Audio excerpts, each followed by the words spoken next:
I call the April 26, 2016 City of Lake Mills Plan Commission meeting to order. We'll proceed with roll call. Mr. Foster? Here. Mr. Holman? Here. Ms. Lazaris? Here. Mr. Schwark? Here. Mr. Pearson? Here. And Mr. Magnuson previously informed me that he would not be here this evening. Okay. All right, thank you. The next item is item number 3, correction and/or approval of minutes, February 23, 2016. Is there any correction to the minutes of February 23? Move to approve.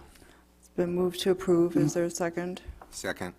Moved and seconded. Any discussion? Hearing none, then I'll proceed with a roll call vote. Mr. Holman? Aye. Ms. Lazaris? Aye. Mr. Schwark? Aye. Mr. Pearson? Aye. Mr. Foster? Aye. Motion passed 5-0. Item number 4, questions and public comment. The public may address the commission at this time regarding items on the agenda unless the item is the subject of a public hearing. If your comments pertain to a public hearing, please hold your comments until the hearing. We do have 3 public hearings this evening. Item number 5, conditional use request by Tim Messer for professional services in an existing building zoned P1 planned industrial at 1022 Mulberry Street. Item number 7, proposed rezoning by City of Lake Mills of land southwest of the industrial park, partly north and partly south of the Glacial Drumlin Trail, north of Unsavin Lane, and northeast of State Highway 89, of a total of 5 parcels, zoned various districts from community institutional facilities, planned neighborhood, and environmental corridor, all for rezoning to planned industrial. Item number 9 is the 3rd public hearing for a proposed project plan and territory amendment number 1 for tax increment district number 6 regarding future industrial park expansion. At this time, public comment may also be made on items that are not on the agenda if you have registered with the city clerk before the meeting. The state's open meeting law discourages action by the commission on items not listed on the agenda. Please keep your comments limited to 3 minutes. State your name and address when starting your comments. Also fill out the sign-in sheet at the podium. Are there any public comments under number 4 before the public hearings? Okay. All right, hearing none, then we'll proceed with the first public hearing. Item number 5, public hearing, conditional use request to allow professional services in an existing building zoned P1 planned industrial, Tim Messer, 1022 Mulberry Street. The Plan Commission motion that is before the commission is motion 1641, conditional use permit declarations and findings, 1022 Mulberry Street, Esser Properties. This motion sets forth the zoning authority of the city that the zoning code addresses requirements for the planned industrial district. The conditional use application by Esser Properties, review by city staff, tonight's public hearing, and the Plan Commission's review. Motion 1641 recommends that the City Council grant the conditional use permit subject to site plan compliance with city code. The motion also confirms the following findings. 1, the conditional use will not be detrimental to or endanger the public health, safety, morals, comfort, or general welfare. 2, the use will not be injurious to the use and enjoyment of other property in the vicinity or impair property values. 3, the conditional use will not impede normal and orderly development and improvement of surrounding property. 4, there are adequate utilities, access roads, drainage, and other necessary facilities.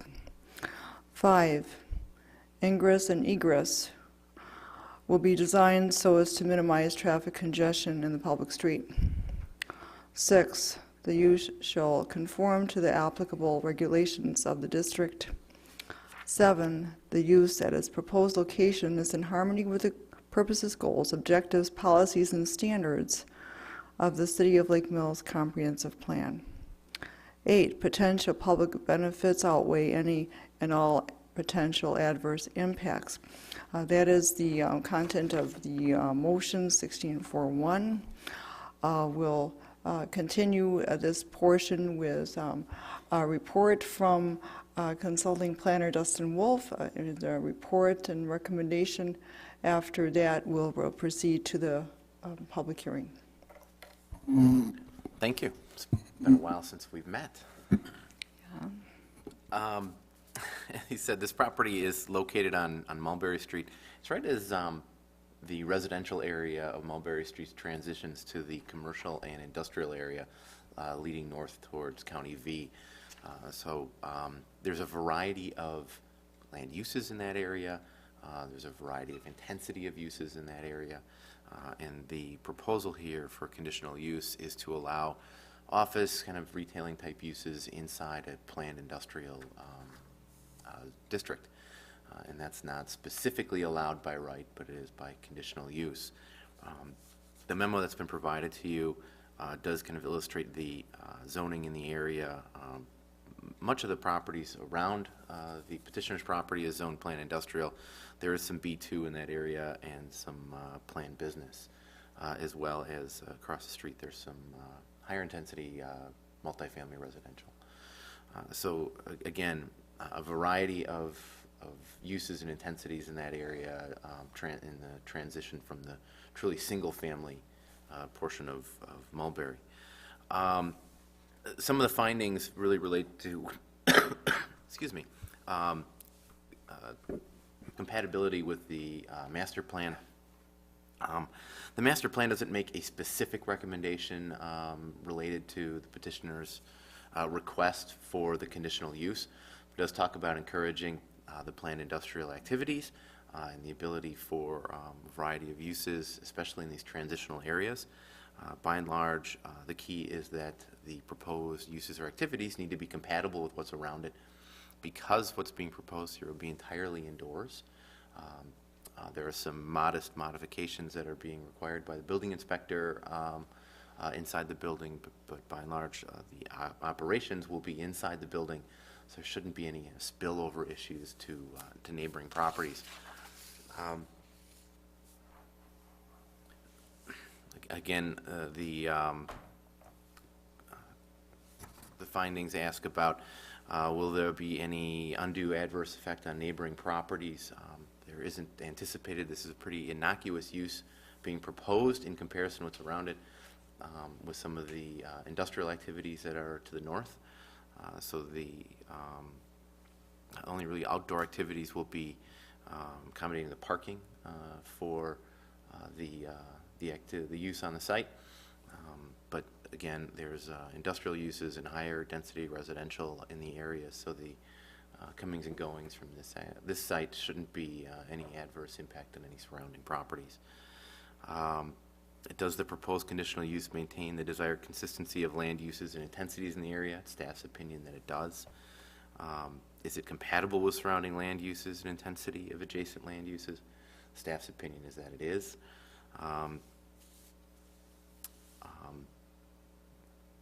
Do the potential public benefits outweigh potential adverse impacts? And staff believes that the public benefits, of occupying an underutilized building is certainly good, and that the activities around it really are much more intensive than what's being proposed here.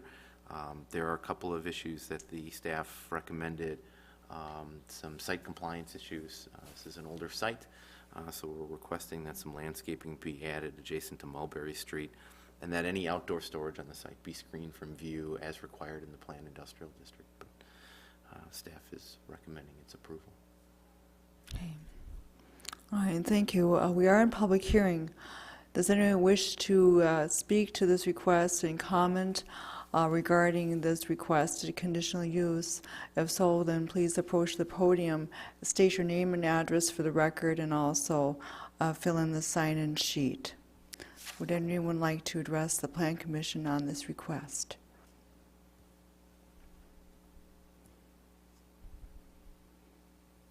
If no one does, I'm going to close the public hearing. Okay. All right. I'm closing the public hearing.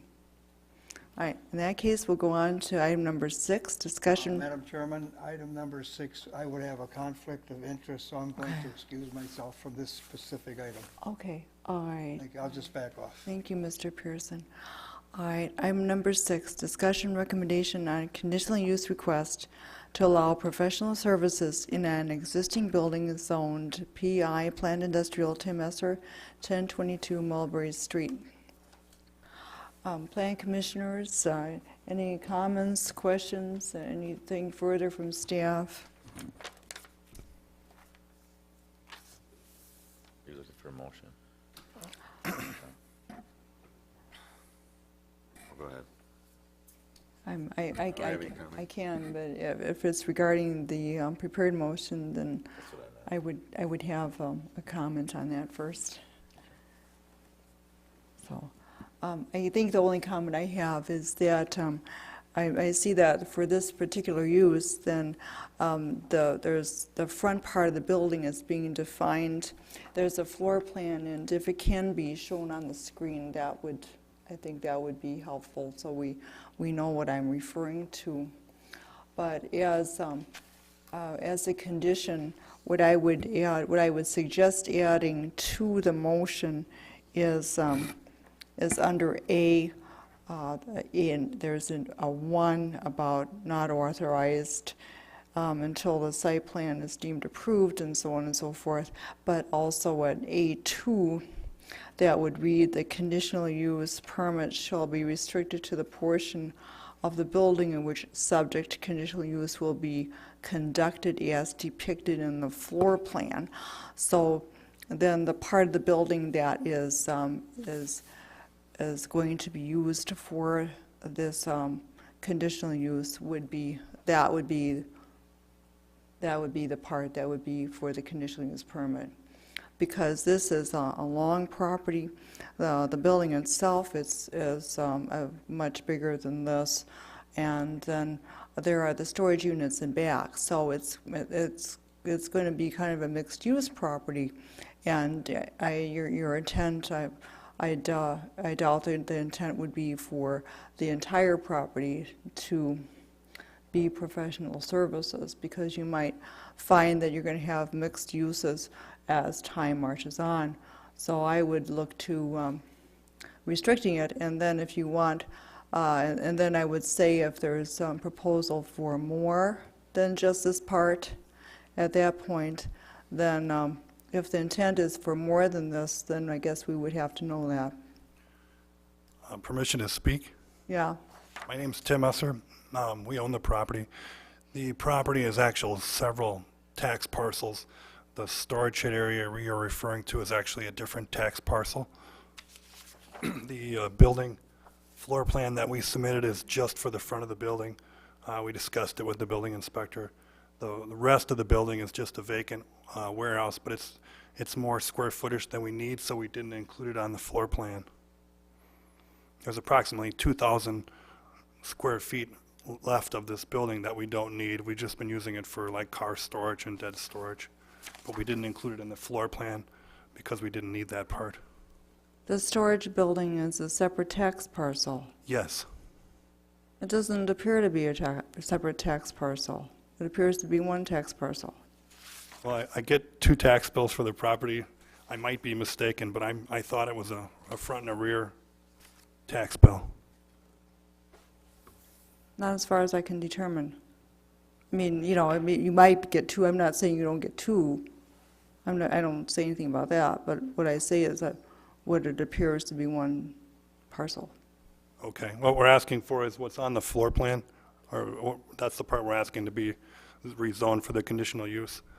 Well, it would be a conditional use for that part. That's Oh, what I'm okay. proposing that it would be, rather than, something that covers the entire property.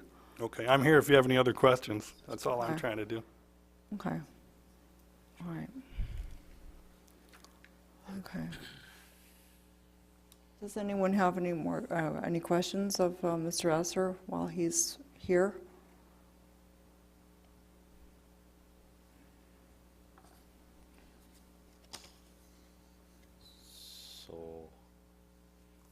The improvements that we're going to make after talking to the building inspector is we're going to bring the electrical up to code, put in the new code required exit lights, and we're going to bring the existing bathroom up to ADA compliance and bring that all up to code. But the rest of it is just a big open warehouse. It's more space than we need, but it is a big, open, vacant building that we own, and we thought it'd be neat to bring another business to town.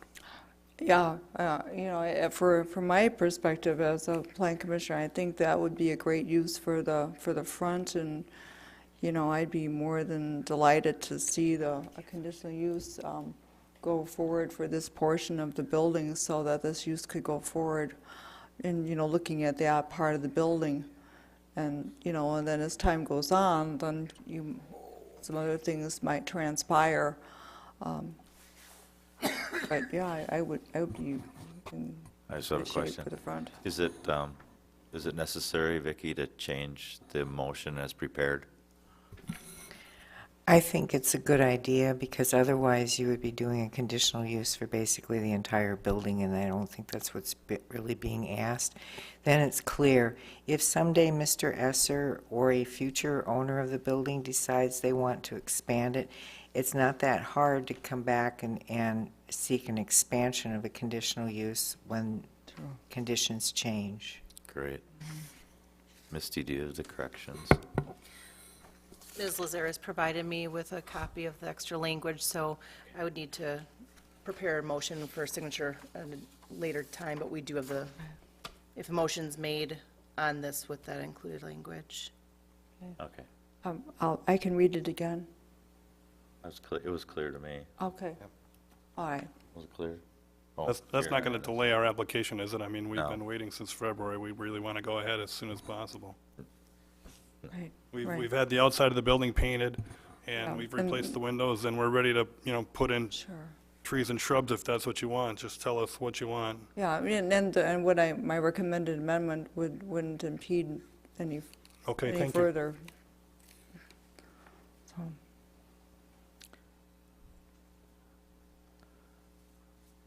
Is that the end of the discussion? only if you want it to be. I'm just ready to make a motion. Oh, well, if you're ready, then proceed. Okay. Chomping at the bit. Well, you go ahead and proceed, Okay, I'll- Mr. Holman. That'd be just I'll make fine. I'll make a motion to I'll get my wording off. Make a motion to use the prepared motion with the corrections that Ms. Lazares provided. Is there a second? I'll second it. It's been moved and seconded. Any further discussion? Okay. All right, can we then proceed with a vote on the amended motion? Ms. Lazares? Aye. Mr. Schwark? Aye. Mr. Foster? Aye. Mr. Holman? Aye. Motion passed 4-0. All right. The next item is item number 7. Public hearing.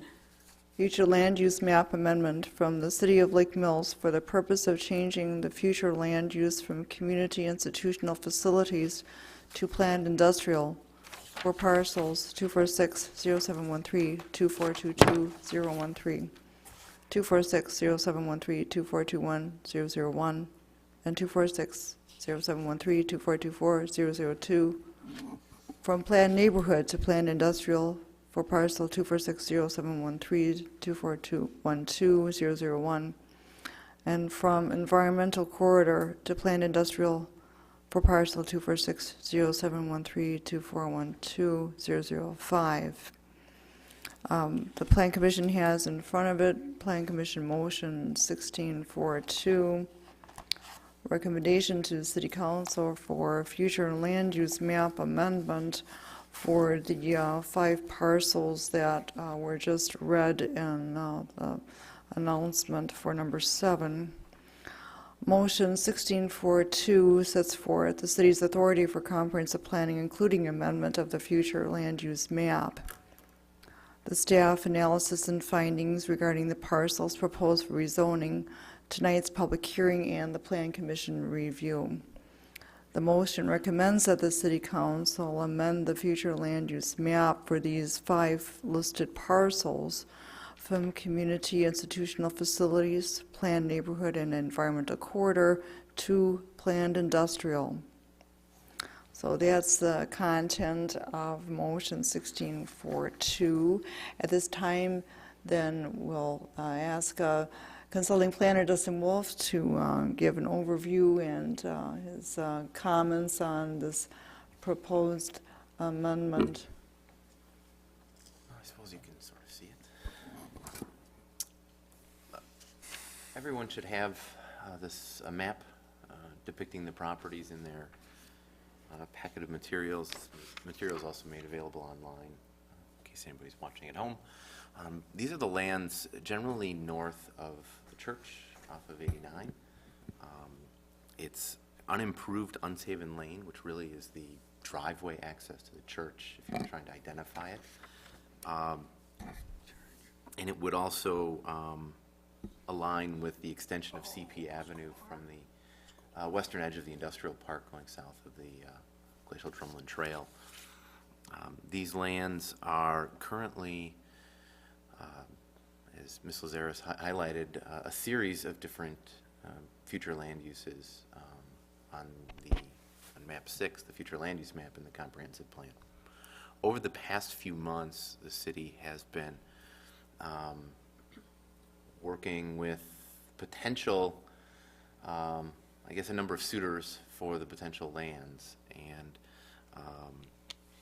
the land immediately north of Unshaven is currently owned by the school district, and the school district has, through this process, has said there are some other lands that they would prefer to have in the city, and they're exploring.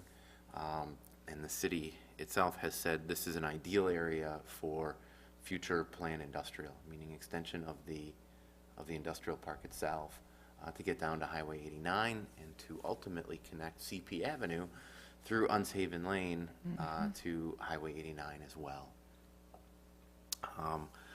The lands have been illustrated for institutional uses for quite some time now, under the assumption that the school district was going to build down there, but that does not look like it's going to be the case. So if the city would like to pursue rezoning those lands to planned industrial, it's important to note that the lands already to the west of this are zoned industrial. And then obviously the industrial park lands are zoned industrial. The comprehensive plan map, the future land use map, must align with allowing for future industrial zoning in that area. So that's really what this is lands that were 10 years ago thought to be probably institutional, likely based on what we're seeing in the interest that we're seeing from the city's perspective is for high quality employment opportunities in this area. What area is he talking about? CP Avenue. How about those little red dots? No. So you see them, yeah, you see right here, they're blue.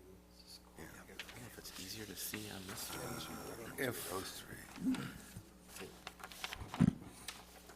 One comment that I think I'm correct on, that even if the school holds on to this property, they could use it no matter what it's zoned. So we're just planning ahead just in case, and it doesn't affect the school at all if they decide to move ahead and build something there. We are not changing the zoning on the property. We are just changing the future land use, that if it were to rezone, that it would be for planned industrial uses. But should the school decide to keep it and build on it, the current zoning would enable that. We also do have the Institution Public Service Overlay District, which could also be included to as a zoning district to allow for school uses. So Now, you're just speaking, just help an old man. You're speaking just of the gray area, correct? what's being illustrated as gray now, that's the proposed Yes, future. okay, So I understand. there's 5 properties totaling somewhere 40, maybe 50 acres. One of the pieces of land, which is kind of at the edge of the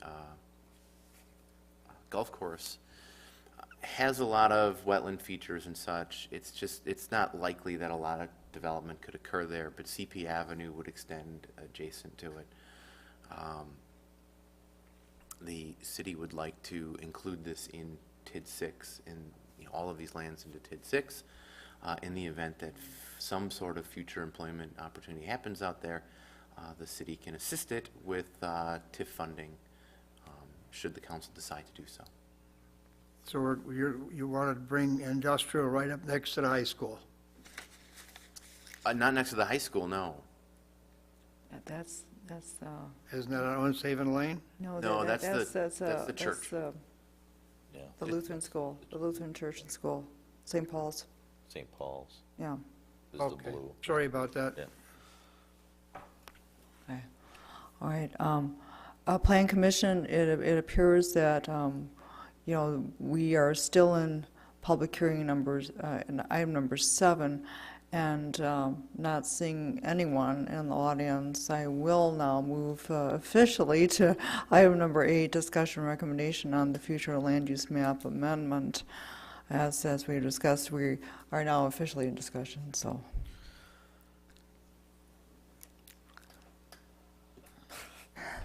I have a comment. I like it just in the fact that it just shows our flexibility.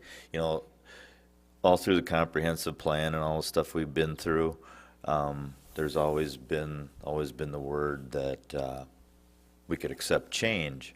And here's a good example of it. And I was actually waiting for this to happen because through all of it, I see all kinds of things that could be different, and this is at least our vehicle to make that happen. So I'm intrigued to begin with, and I think it's a good, potentially could be a good use too. But just because we were involved with that for so long, and here's an example of how it actually can change.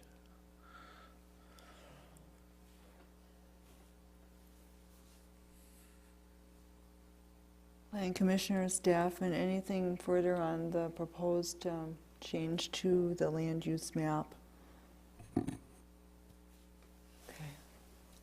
Would anyone, That land would be serviced then off of Highway 89? 89 or a future Unsaven Drive connecting over to CP Avenue, yes. Okay, so it would be a loop through there.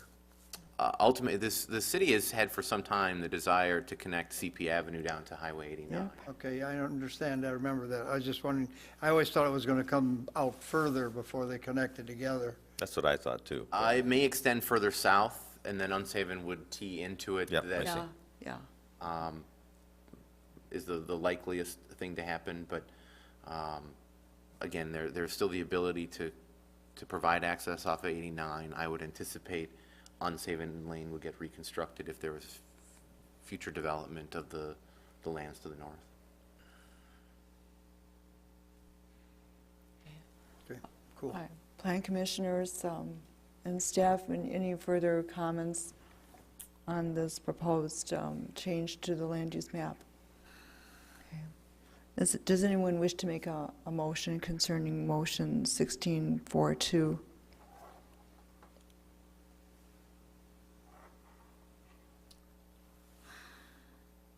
I'll make that motion to approve it. Okay. Is there a second? I'll second. Okay. Any discussion? Okay, in that case, I'll proceed with roll call vote. Mr. Schwark? Aye. Mr. Pearson? Aye. Mr. Foster? Aye. Mr. Holman? Aye. Ms. Lazaris? Aye. Motion passed 5-0. Okay. Next item number 9, public hearing, proposed project plan and territory amendment number 1 for tax increment district number 6.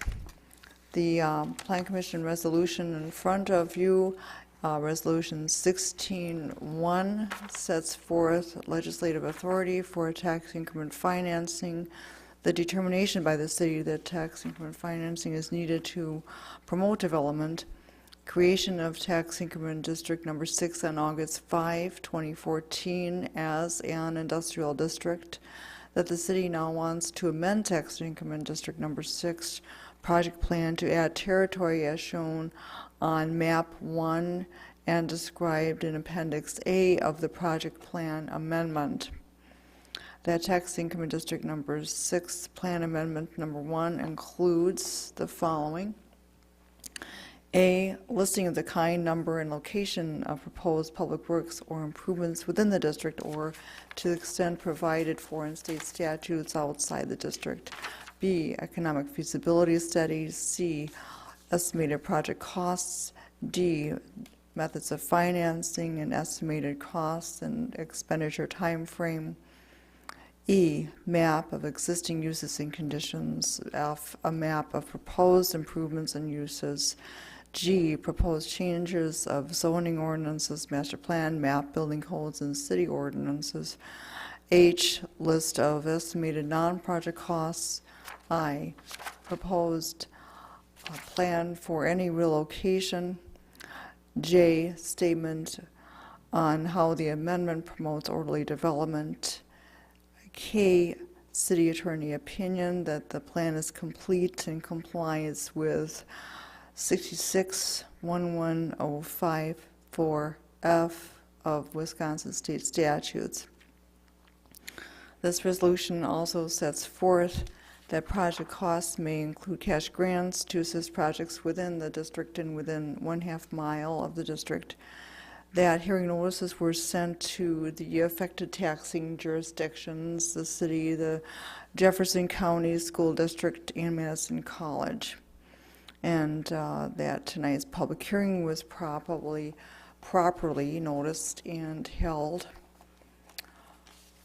This resolution provides for the following. It amends the tax increment district boundaries, district number 6 boundaries, to include the land specified in Appendix A of the project plan. It states that not less than 50% of the district by area is suitable for industrial site, zoned industrial, and will remain zoned for industrial use for the life of the tax increment financing district. 3, it declares the district as an industrial district. 4, confirms that the equalized value of the taxable property of the district, plus the value increment of all existing districts, tax increment financing districts, does not exceed 12% of the total equalized value of taxable property within the city. 5, it approves the amended project plan and recommends approval of project plan and territory amendment for tax increment district number 6, amendment number 1 to the city council. 6, it finds that the project plan of the district is feasible and promotes orderly development in the city in conformity with the comprehensive plan. So that's the content of Plan Commission Resolution number 16-1. And now we'll hear from consulting planner Dustin Wolf and staff also, as Ms. Schmidt, as you wish, for this tax increment amendment number 1 to TIF number 6, district number 6. So an overview of that.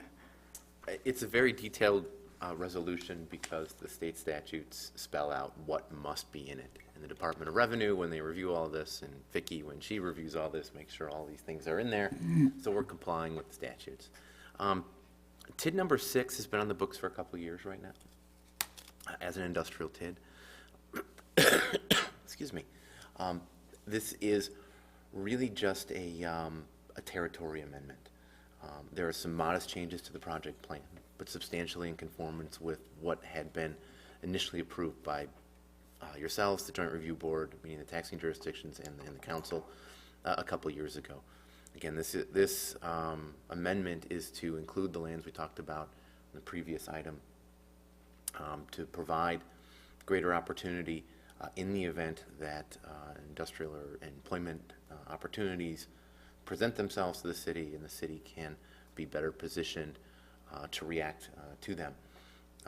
We found over the last couple of months that it was something that needed to be included, and it's just another step in the process when you're working with a developer or potential employer to have put to bed early, if you will. So the projects that were included in the original project plan have been added to include some of the work related to the extension of CP Avenue and Unsavin Lane. And the pro forma had been adjusted, meaning specifically the development assumptions related to potential development of this area have been included into the pro forma that the city's financial consultant, Ehlers, put together for the site. The payoff period for the TID would still remain the same as it was previously. It would close out about a year earlier than required by statute. We did have a joint review board meeting last week on it. Really, you're just in meeting number 1, you're introducing it to them. They're aware of kind of what's going on out there. There will be, following the public hearing and following approval by the Plan Commission, review by the council. If the council approves it, it would then go to the joint review board to be finalized. From there, all that means is you've added territory and that you have a pro forma together. It does not encumber the city to borrowing any dollars or expending any funds on improvements. The city council, on a case-by-case basis, reviews any proposal to expend dollars to undertake any borrowings, and as a development comes in, it is scrutinized and ensures that it is providing public benefit before the council makes any decisions. That doesn't go away. It's important to understand that just because you make the district does not mean that you have committed to spending any dollars. That still lies with the council. And the council has been very prudent over the years as it relates to its TIFs. Its TIFs have been very successful, and they are cash flowing, so there is no distressed districts. And really this is I want to say a preemptive measure, but it's really a positioning measure from the city's perspective to make sure that it is prepared in the event that a developer comes back and is looking at these lands as a potential site for employment opportunities. Question. That goes into industrial. Is that going to be basically just a general industrial, then decide after a while who can do what there and who can't do what there? It would be the planned industrial district, which is akin to the bulk of the business park. So it does have the higher quality building requirements. Okay. No outdoor storage has to be screened. High quality landscaping and such. So the specific users are not identified, but the planned industrial district does allow for a variety of light manufacturing related office type activities in that area. Thank you.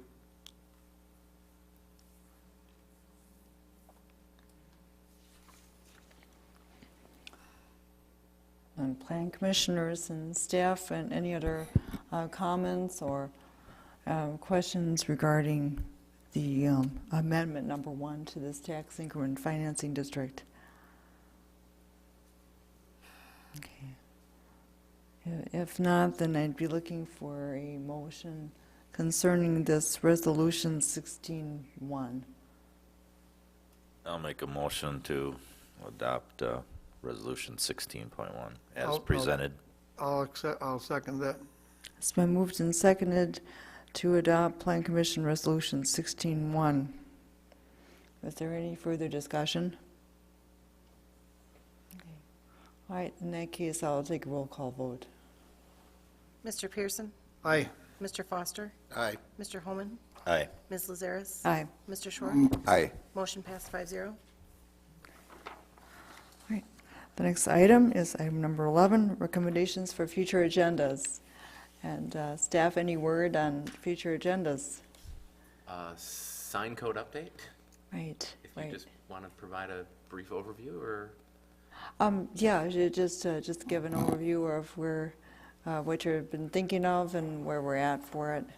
It's in Vicky's hands right now, but last year, the U.S. Supreme Court made some decisions as it relates to sign codes for all municipalities, and it necessitated some changes in our code. Didn't mean our code was bad, it just, to comply with the ruling of the U.S. Supreme Court, we needed to change a few things. And so that's what we're bringing forward. There's no, I don't want to say substantive changes, we're not changing sizes we're allowed and such. It's just making sure that we're compliant with what they call the Reed case that happened last summer. The U.S. Supreme Court is talking about signs. Always, Yes. always. That's what happened last summer. There was, Unbelievable. Yeah, so our current code has provisions that allow certain kinds of signs based on what they would be saying on the sign to get a break in terms of not being regulated, such as the signs that we see in front of churches that says what the sermon's going to be, that kind of stuff. A lot of signs that we don't even really register as a commercial type sign that get kind of a pass under our current zoning. Now we have to start regulating them because the Supreme Court says that we can't regulate based on content. So if certain signs, based on their content alone, we're getting different kinds of regulations than everybody else, that's not allowed anymore. So we have to revamp our code a little bit. If you have to describe what the sign is to identify it, we can't regulate it that way. You're not allowed to regulate content, as Vicky Yeah. said, so. it's content neutrality. So if you have to read it to figure out the kind of sign, it can't be regulated. Correct. Yeah. So some minor tweakings to the code are necessary. Anything else we should think about for future agendas? Okay. All right, in that case, I'll entertain item number 12, adjournment. So move. It's been moved. Anything else? Any second on adjournment? A second. Oh, it's been moved and seconded. Any discussion about that? All right, then all those in favor signify by saying aye. Aye. Anyone opposed? We agreed to adjourn. We're adjourned.